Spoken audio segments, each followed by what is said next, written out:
నిరూపిస్తా. ఉత్సంతకం కాదు. లేదు బుక్ ఎదురా, నేను బైబిల్ పనికిమాలిందని పబ్లిక్ ఏదో ఒక బుక్ లేదు దా, నువ్వు చదువు. నువ్వు గొర్రె కాకుండా ఉండాలంటే దా నువ్వు చదువు. ఎడారి మతాలు ప్రపంచానికి ప్రమాదం దా. రాజ్యాంగ ప్రకారం రాజ్యాంగం వద్దు, రాజ్యాంగం కంటే గొప్పగా ఇంకో మతాన్ని ఇంకోళ్ళు నమ్మే దేవుడు అనే వాళ్ళని ఇలా మాట్లాడడం తప్పు, క్రైమ్. ఆ ఎదవలు అనొచ్చా తెలుసా నీకు? ఏమన్నారండి? విగ్రహారాధన చేసేవాళ్ళు నరకానికి వెళ్తారని ఆ ఎదవలు అనొచ్చా? అది రాజ్యాంగ సమర్థనీయమా? ఈ దేశం బతికేదే విగ్రహారాధన మీద కదా. చర్చి వల్ల మసీదు వల్ల ఈ దేశానికి బొక్క, గుళ్ళ వల్ల వచ్చేది పక్క, నేను తీసేది తొక్క. ఇప్పుడు చదువు, నువ్వు చదువు, 6 లైన్లు చదువు చూస్తాను. ఒకే తల్లికి పుట్టిన 2 ఆడపిల్లలు కలరు. వారిరువురు యెహోవైన నేను పెళ్లాడిన నా భార్యలు. పెద్దదాని పేరు ఒహోలా అయేయ సమరియా, రెండవ దాని పేరు యెహోలిబా అయేయ జెరూసలేం. వీరిరువురు ఐగుప్తులు యువతులుగా ఉన్నప్పుడు వారు వ్యభిచారిణులు అయిరి. అక్కడి పురుషులు యెహోవైన నా భార్యల చనుమొనలను నలిపిరి.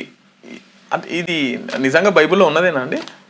పోనీ సరే గూగుల్తో అన్నాడు, అక్కడ నెంబర్ ఉంది చూడు, కింద నెంబర్ ఉంది. కాదు గూగుల్తో నడుపు. దీనికంటే ముందు కాదే నువ్వు మధ్యలో 4 గొర్రెలు అయితే బాగా నువ్వు అవ్వకు దా. నెంబర్ కొట్టు, నెంబర్ కొట్టు. హెచ్కేఎల్ 23 గూగుల్ తల్లి నమ్ముతావుగా దా. చదువు. ఓకే చదువు చదువు చదువు, అదే చదువు, మళ్ళీ చదువు. మరియు యెహోవా వాక్కు నా ప్రత్యక్షమై ఇలాగు సెలవిచ్చెను, నరపుత్రుడా, ఓ తల్లికి పుట్టిన 2 స్త్రీలు కలరు. వీరు ఐగుప్తు దేశంలోని జారత్వం చేసిరి. పనకాయల ముందే జారత్వం చేయుచు వచ్చిరి. అక్కడ వారికి ఆలింగనమయ్యను. అక్కడ వారి కన్యాకాలపు చనులను పురుషులు నలిపిరి. వారిలో పెద్దదాని పేరు యెహోలా, ఆమె సహోదరి పేరు ఒహోలిబా. వీరు నాకు పెళ్లి చేయబడిన వారై కుమార్తెలను కనిరి. ఒహోలయను పేరు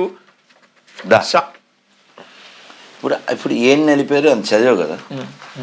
ఇది పరిశుద్ధమా? ఇది పరిశుద్ధమా?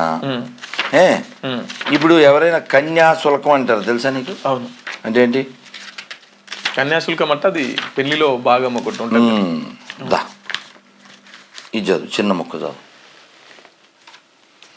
నీకు డౌట్ వస్తే గూగుల్లో కొట్టుకో, డేవిడ్ గోడ కొట్టుకో. డేవిడ్ ఫిలిస్తీయుల మీదకు దండెత్తిపోయి 200 మంది చంపి పురుషాంగుల పురుషాంగముల ముందు చర్మాలను తెచ్చి సౌలుకిచ్చెను. ఏమన్నా అర్థమైందో లేదు? ఆడేమడిగాడు, ఈడు ఏం తెచ్చాడు? ఏమన్నా అర్థమైందా? అర్థమైంది. దా నువ్వు ప్రతిదాన్ని నెంబర్ మీరు నాకు అర్థమైంది. మీరు ఏం చూపించాలనుకుంటే నాకు అర్థమైంది. సో మీరు ఇందాక మాట్లాడిన నేను వీడియో చూపించిన దానికి క్రైస్తవుల మనోభావాలు దెబ్బతిని మీ మీద కేసు పెట్టారు తెలుసా అండి? అలా క్రైస్తవులు కాదు, ఆ విషయం తెలుసా? అలాంతా హిందువులకే పుట్టేది తెలుసా? మీ వ్యాపారం అభివృద్ధి కావాలని కోరుకుంటున్నారా? అయితే వెంటనే క్యూనస్ ని సంప్రదించండి. Schools, colleges, banks, shops, office promotions, land promotions, political promotions, restaurant promotions, hospital promotions, పుట్టినరోజు వేడుకలు, శుభకార్యాలు, వ్యాపారాలు ఏవైనా, సందర్భం ఏదైనా ఇప్పుడే క్యూనస్ ద్వారా తెలియజేయండి. మీ వ్యాపారాన్ని అభివృద్ధి చేసుకోండి.